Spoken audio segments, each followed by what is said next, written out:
دوستوں، یہ سلسلہ چل رہا ہے اس سوال کے جواب کے لیے کہ اگر خدا ہے تو دنیا میں پریشانیاں کیوں ہیں۔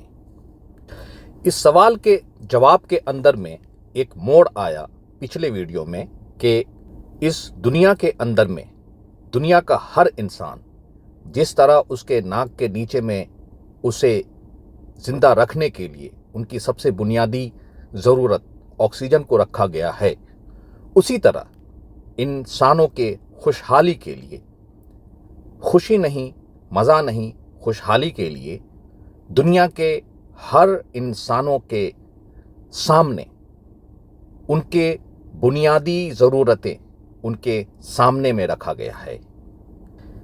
پچھلے ویڈیو میں آپ نے اس بات کو سمجھا اور وہاں پہ خوشی، مزہ اور خوشحالی کو بھی سمجھا۔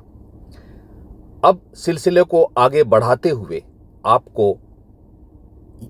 قدرت کے یہ خاص 4 نظام کو سمجھنا بہت ضروری ہے۔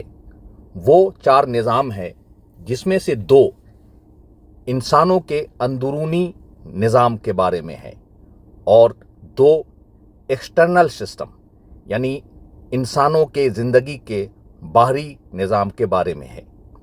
تو پہلے سے شروعات کرتے ہیں کہ انٹرنل سسٹم میں جو پہلا نظام ہے وہ ہے انسانی اور دوسرے جانداروں کے بایولوجیکل سسٹم یعنی زندہ رہنے کے جو نظام ہے اس کے بارے میں، جو جسم کی بناوٹ ہے اس کے بارے میں ہے۔ پہلے انسان کو لیتے ہیں۔ انسان پیدائش سے لے کر کے بڑا ہونے تک، موت تک، اس کا ایک سسٹم بنا ہوا ہے۔ اس کے آنکھ، ناک، کان، ہاتھ، پاؤں اور جسم کے سارے سسٹم، سائیکولوجیکل سسٹم، ان سب میں خوشحالی ہے۔ یعنی کہ کچھ انسانوں کے ایک ہاتھ پیچھے، ایک ہاتھ آگے، کسی کے ایک آنکھ آگے، ایک آنکھ پیچھے، اس طرح سے نہیں ہے۔ کوئی 1 پاؤں والا، کوئی 4 پاؤں والا، اس طرح سے نہیں ہے۔ کوئی کچھ عقل رکھنے والا، کوئی کچھ عقل رکھنے والا۔ ایک انسان ہونے کے لیے ان کے اندر جو جسم کے بناوٹ ہوتے ہیں اور ان کا جسم کے گروتھ ہونے کا جو طریقہ ہوتا ہے، ان کے پیرنٹنگ کا جو سسٹم ہے، ان کے پیدا ہونے کا جو سسٹم ہے، وہ سب خود بخود ہوتے رہتے ہیں۔ یعنی انسان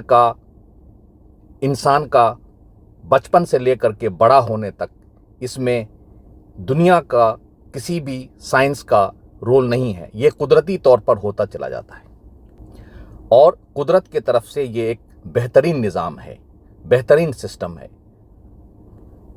انسان ہونے کے لیے جو بھی خوبیاں ہیں، جو بھی کوالٹی ہوتی ہیں، جو بھی جسم کے بناوٹ ہوتے ہیں، وہ بہترین انداز میں تیار ہوتے رہتے ہیں۔ اور یہ دنیا جب سے قائم ہے تب سے یہ سلسلہ چلتا آ رہا ہے اور آگے بھی چلتا چلا جائے گا۔ اس پہ میں لمبی بات نہیں کروں گا، اور صرف انسانوں کے اندر میں وہ صلاحیت ہے کہ وہ اچھا بنے گا یا برا بنے گا، اس کی چوائس اس کے اوپر میں رکھ دیے گئے ہیں۔ اب فوراً آ جاتے ہیں جانوروں کی طرف۔ جانوروں کے اندر میں اچھا یا برا بننے کا اختیار نہیں ہے۔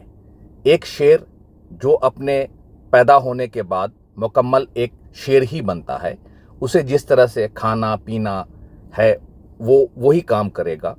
ایک بکری پیدا ہونے سے موت تک بکری ہی رہے گی، اس کی کوالٹی بکری والی ہی رہے گی۔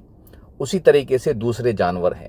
لمبی بات نہیں کروں گا، اس کے لیے کچھ میں نے پہلے بھی ویڈیو تیار کر کے رکھے ہیں، اور آپ چاہیں گے تو میں ان سب پہ ان ویڈیوز کو میں شیئر کر دیا کروں گا۔ اب آپ میرے فلو کو یہاں پر مت روک دیجئے گا کہ کچھ انسان اپاہج ہوتے ہیں، کچھ بلائنڈ ہوتے ہیں۔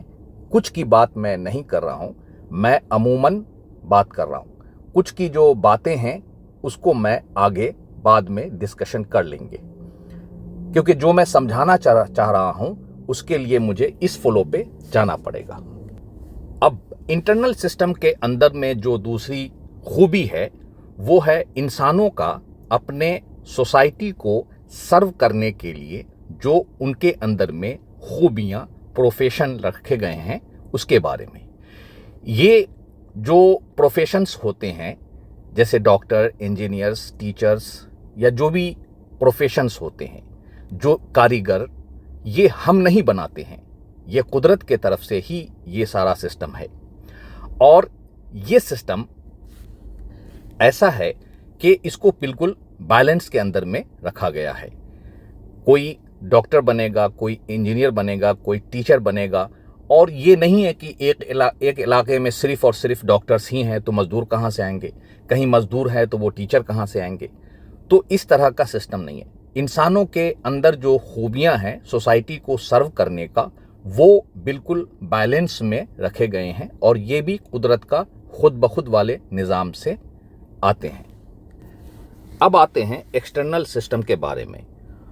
कुदरत का निज़ाम हयात में कुदरती तवाज़ुन होना, ये बड़ा ही इम्पोर्टेंट है, इसलिए मैंने इसको हिंदी इंग्लिश में भी ट्रांसलेट किया है।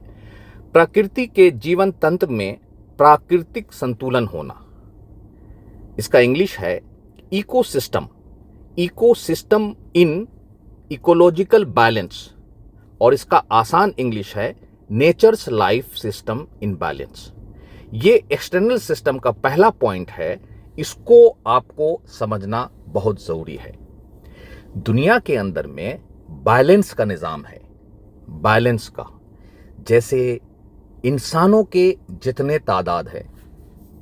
दोस्तों, मैं एक बात कह रहा हूं कि अगर आप साइंटिफिक लिहाज से देखेंगे तो जो भी सिस्टम काम कर रहे हैं वो ह्यूमन को बेनिफिट दे रहे हैं। इस दुनिया में कुदरत के जितने भी निज़ाम है उसका सेंटर पॉइंट ये है, उसका टारगेट ये है कि ह्यूमन को बेनिफिट दे। उसी तरीके से ह्यूमंस के जो जितने पॉपुलेशन है इस दुनिया के अंदर में, उसी के हिसाब से, उसके तादाद के हिसाब से उसको खिलाने के लिए खाना, उसके पिलाने के लिए पानी, उसको खुश रहने के लिए तरह तरह के फूल, पेड़, पौधे, उसको बेहतरीन आबो हवा में रखने के लिए बेहतरीन आबो हवा, और उसके साथ साथ नेचुरल तौर पे जो हो रहा है तो वो तो हो ही रहा है। यानी कि इंसान अगर ऐसे भी ही रहे, जंगलों में भी चले जाए तो वो जिंदा रहेगा। उसके सर्वाइवर के लिए सब कुछ इकट्ठा होकर के इंसान की मदद करते रहे कि इंसान अपने जिंदगी को खुशहाली के साथ जिए। अब आते हैं कि उसको सर्व करने के लिए, ठीक है, उसको सर्व करने के लिए मुआशरे के अंदर में कितने डॉक्टर्स होने चाहिए, कितने इंजीनियर्स होने चाहिए, कितने प्रोफेशंस होने चाहिए, ये सब भी एक बैलेंस में है। इसको बोलते हैं नेचर का इकोसिस्टम, इकोलॉजिकल बैलेंस। उसी तरीके से सूरज अपना काम कर रहा है, उसी तरह से चांद अपना काम कर रहा है, उसके भी बेनिफिट्स हैं। अभी मैं क्या है कि मैं बस बता रहा हूं कि आप लोग इस बात को समझें कि नेचर ने हर चीज को बैलेंस में रखा है, ठीक है। इस कुदरत के इन नेमतों को अगर हम ईमानदारी के साथ डिवाइड करें, ठीक है, ईमानदारी के साथ डिवाइड करें, और हमने यहां से पैसों को हटा देना है, दौलत को हटा देना है, हमने दुनिया को अगर बार्टर सिस्टम पे लाना है, एक्सचेंज सिस्टम पे लाना है, तो हर के हिस्से में बराबर से खाना, बराबर से पानी, ठीक है, पानी तो सबको मिल रहे थे, पानी जमीन से आ रहे थे, पानी झरने से आ रहे थे। आज हमने पानी का बिजनेस करके पानी को रोक दिया। इन सब बातों पे मैं अभी नहीं जाता हूं। ये समझें कि इंसानों की जितनी तादाद है उनके लिए उतने घर बनाने के सामान, उनके लिए उतने पानी, उनके लिए उतने ग़िज़ा, सब कुछ इस दुनिया के अंदर में बैलेंस के साथ मौजूद है।